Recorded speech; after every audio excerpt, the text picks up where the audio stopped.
Merci Stéphane. Thank you, Stéphane. Thank you, Akil and Laetitia, for this wonderful moment together. Now I'd like to invite Lena Satur and Paul Watson and Philippe Azoulay.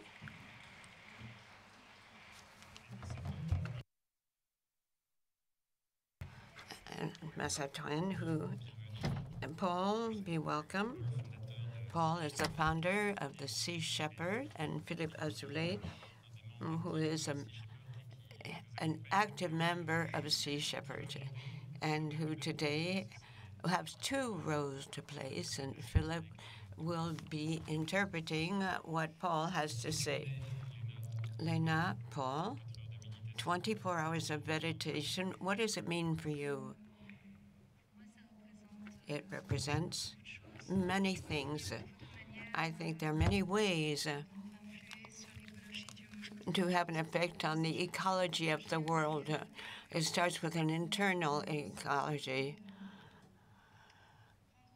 And take time every day to connect ourselves to our biosphere that is supporting us with great generosity. So it means transmitting this gratitude for the life that it gives us. Paul, what about you? This day, what does it represent for you? I think it's an opportunity for us to reflect on the planet that we live on. Are you translating?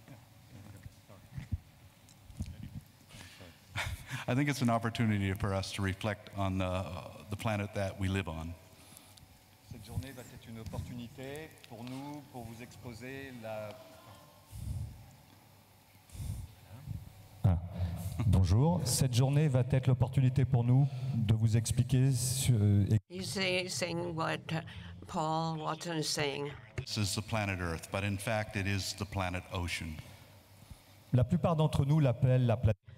Many of us call it the planet Earth, but it's the planet ocean. It is the sea. Pour la plupart d'entre nous, l'océan, c'est la mer.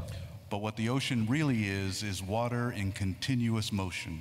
Mais en vérité, ce qu'est la Terre et ce qu'est l'océan, c'est une eau en mouvement permanent. Continuous circulation. En circulation permanente. Because water is the blood of the planet. Parce que la mer est le sang de la Terre. It is in the sea, of course. Elle est dans les océans, bien sûr, dans les mers. It's in the atmosphere. Dans l'atmosphère. It's in the groundwater. Sous la terre. It's locked up in ice and mountains and in Antarctica. Elle est prisonnière des glaces et des montagnes en Antarctica. And it's in the cell of every single living animal and plant. Et elle est dans la cellule de chacune des espèces et chacun des êtres sur cette planète. So what that actually means is that we are the ocean. Alors en fait, ce que tout cela veut dire, c'est que nous sommes les océans. And when we diminish any part of the other parts of the ocean, we diminish ourselves. Et lorsque nous faisons du mal à n'importe laquelle de ces parties des océans, c'est à nous que nous faisons du mal. And we can also look upon this planet as a spaceship. Mais nous pouvons aussi considérer cette planète comme un vaisseau. We're in this incredible voyage around the galaxy. Qui fait un incroyable voyage dans cette galaxie. And every spaceship has a life support system. Et chacun de ces vaisseaux a un système de survie naturel. It provides the oxygen we breathe, it provides food, it regulates the climate. Qui apporte l'air, la nourriture et tout ce dont nous avons besoin pour ce voyage. And the ocean is its own life support system. Et les océans sont la mère nourricière de ce système qui nous est tant utile. But it's run by a crew. Mais ce système est dirigé par un équipage That keeps all that machinery turning. Qui maintient cette machine en état. And unfortunately, human beings, we're not really good crew members. Et malheureusement, l'espèce humaine n'est pas un très bon équipage. We tend to be just passengers, having a good time entertaining ourselves. En fait, on est devenus des passagers qui passons un bon moment lors de ce voyage. But the tragedy is that we are killing the crew members. Mais la vérité et la tragédie, c'est que cet équipage est en train de tuer le vaisseau. The trees, the bees, the worms, the bacteria, all the animals and plants. Les oiseaux, les arbres, les vers, toutes les espèces, les végétaux de cette planète sont en danger. They are the crew that runs this. Ce sont eux, l'équipage, qui font que ce vaisseau fonctionne normalement. And if we don't learn to live in harmony and protect the crew, we will not survive. Et si nous n'apprenons pas vite à vivre en harmonie, à respecter et à protéger cet équipage, nous n'allons pas survivre. Therefore, respect for all other life is our key to survival. Le respect de toutes ces formes de vie, c'est la seule solution pour notre avenir et pour une espoir de vie pour l'humanité. Merci. Merci beaucoup.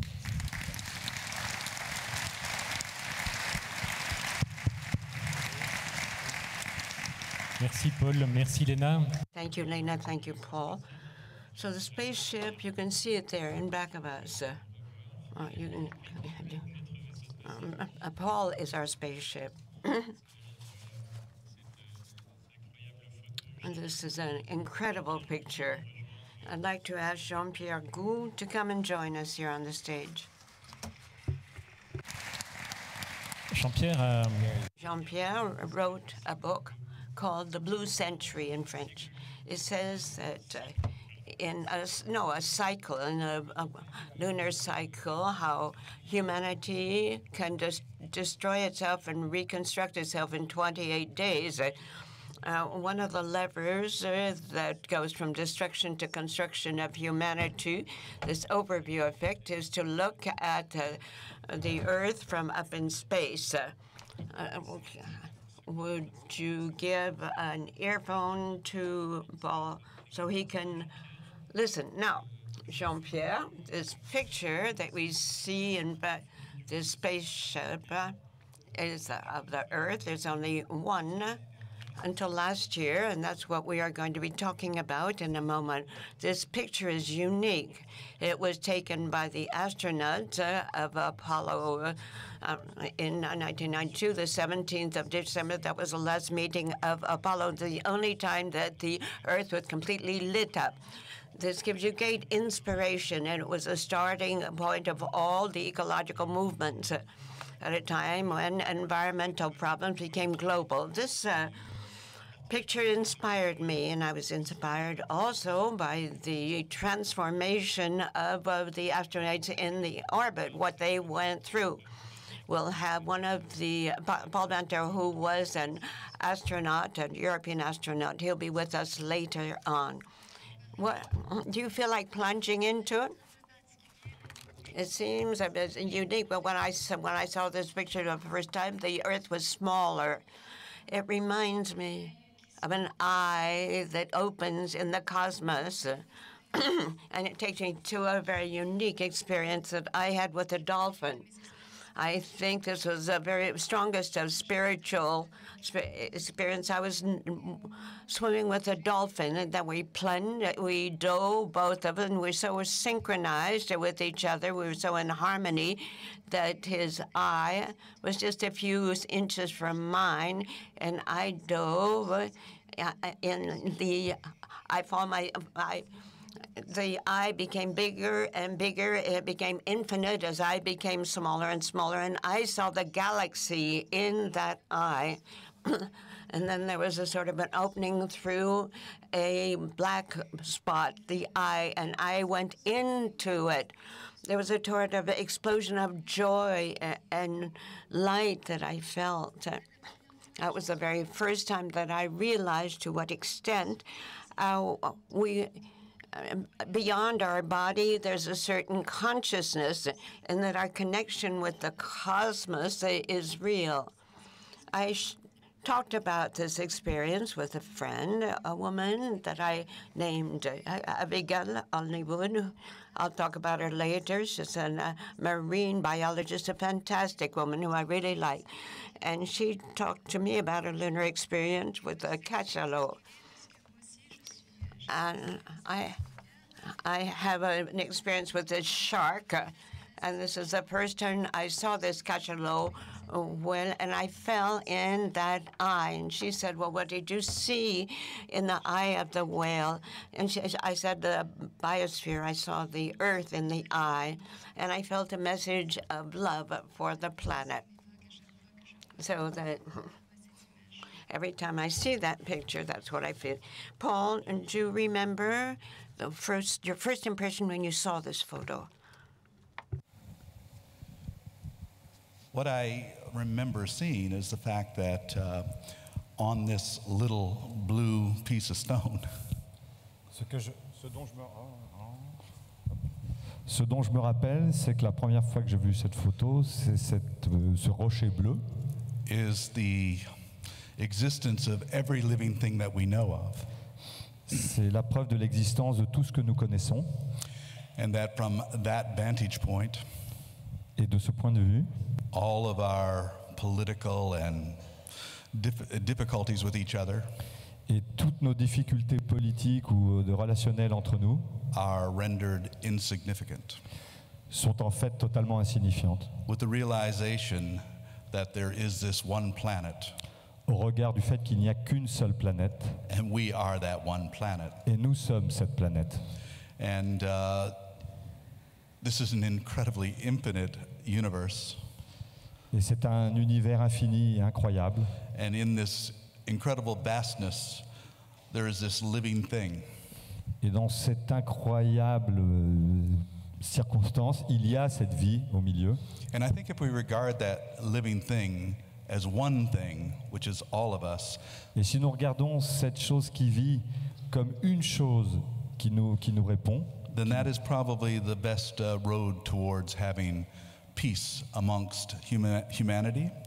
C'est peut-être le meilleur chemin que nous devons parcourir vers la paix sur cette planète. And peace with all living things. Et la paix avec toutes les espèces qui vivent sur cette planète. Because it's only through understanding that we have to have harmony with all living things.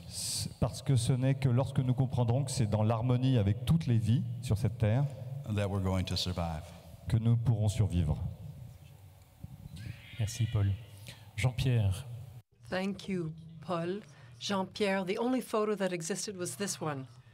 Could you tell us what happened? But before seeing what follows, this photo has one extraordinary aspect. We have the impression that the planet is not the planet Earth, but it's the planet Mother, which has water everywhere. Perhaps we could zoom in. That is, go forward.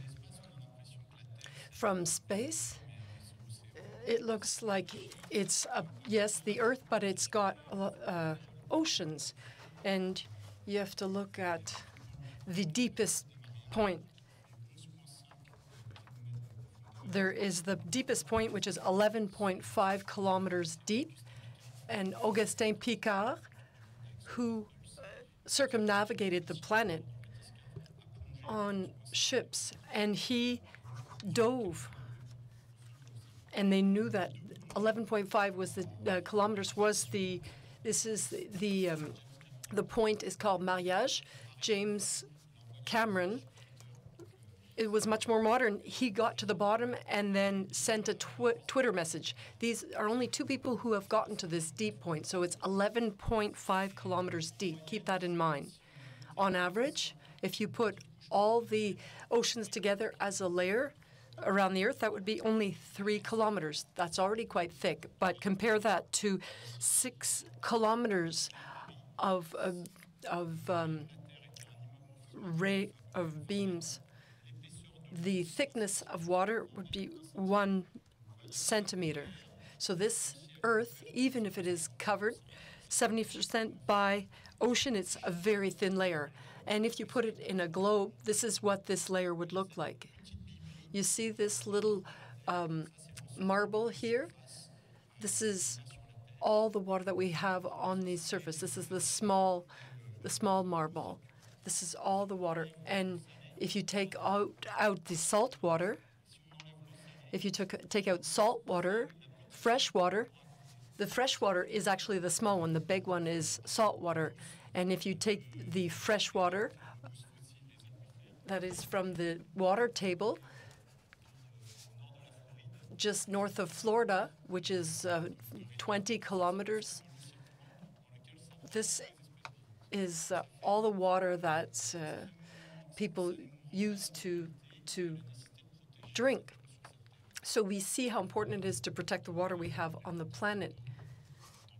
when we talk about the quantity of water, we realized how fragile the planet is and the situation of water is.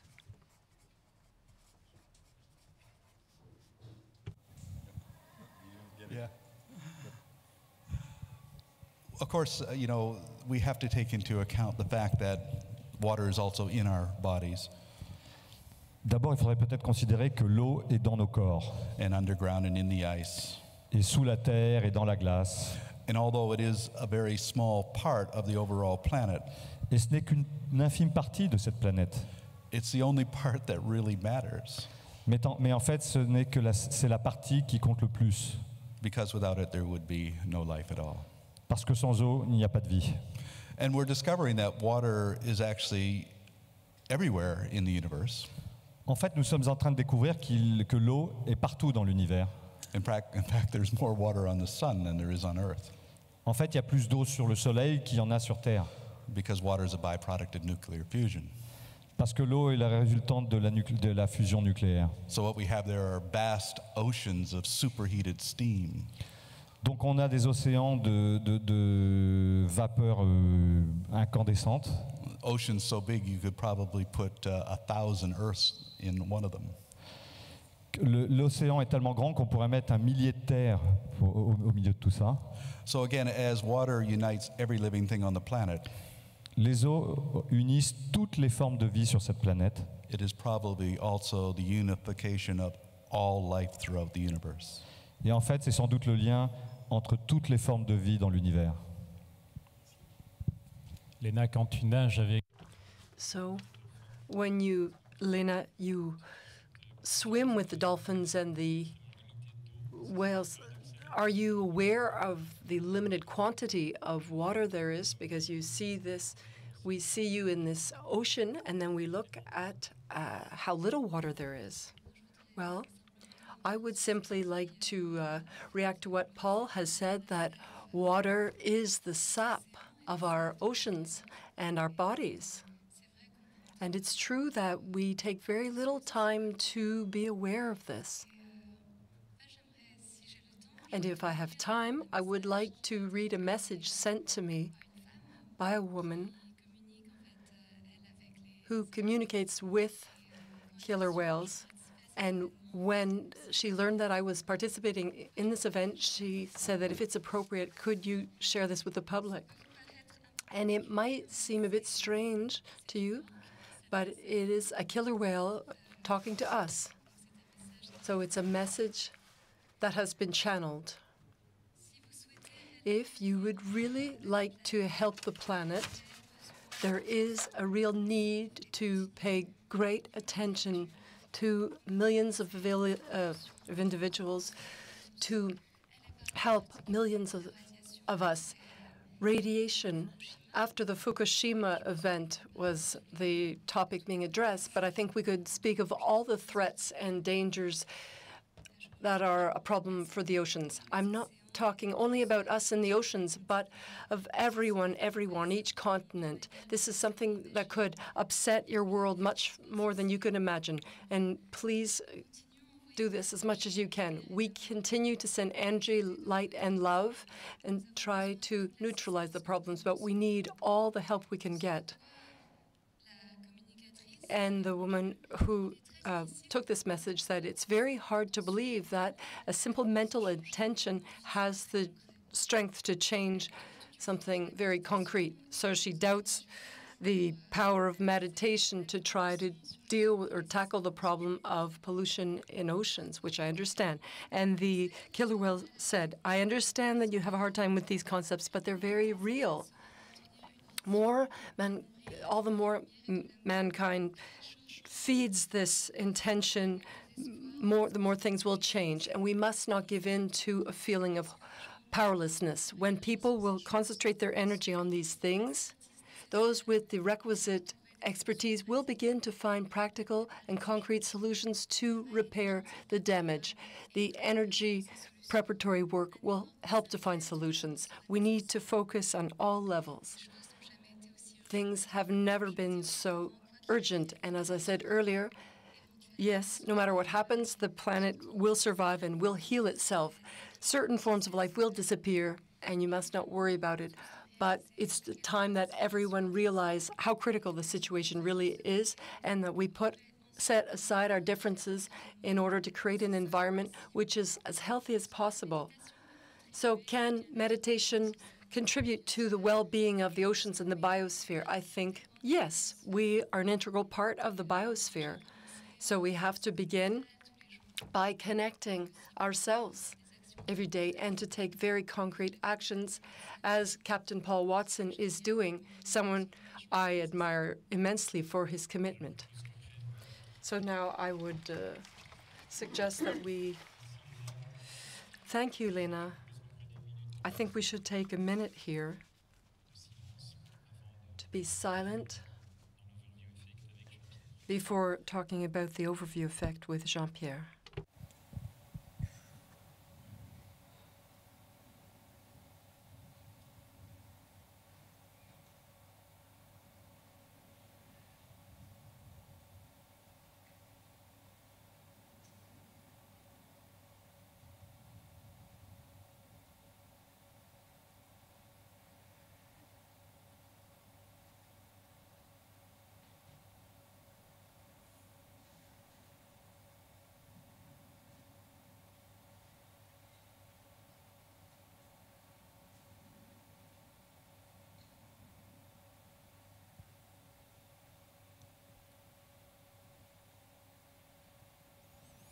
Jean-Pierre.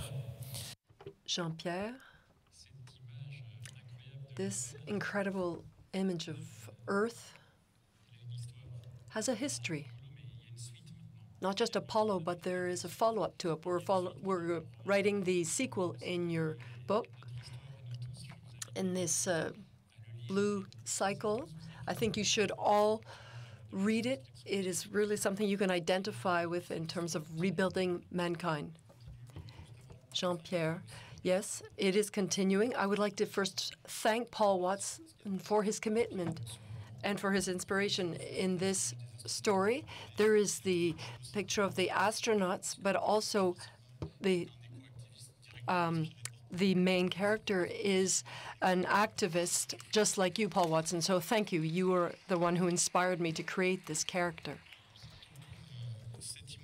So the image that you saw from Apollo in 1972 is unique, and the image began with environmental movements helping us gain consciousness.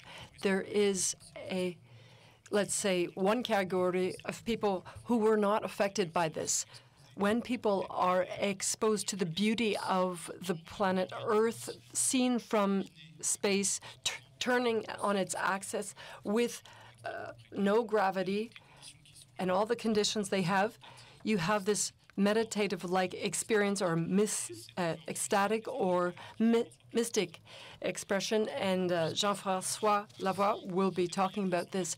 And Al Gore, the vice president, in 1998, after the Kyoto Protocol negotiations in which he was heavily involved, he was seeking a way to commit people to this climatic issue, and Blue Marble definitely inspired him. He wanted this overview effect to be felt by everyone. So it is Al Gore's dream to send a satellite to space to, in real time, film Earth. So, but the one problem is that it's hard to have access to this in real time. If you want to have it always illuminated, you have to be on this axis. If you're too close to the planet Earth, you are drawn by the planet Earth. If you're too close to the sun, the same thing happens. But there's one point, and it is the L1 point, and it is 1 million miles from planet Earth. Al Gore's challenge was to send a satellite to that point. And there was a remarkable story concerning this satellite. The Congress had canceled this. Then it was relaunched by the Bush administration and then by the Obama administration.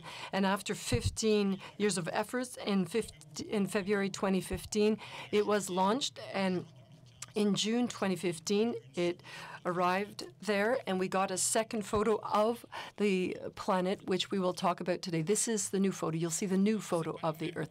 So it's not the same as the other planet.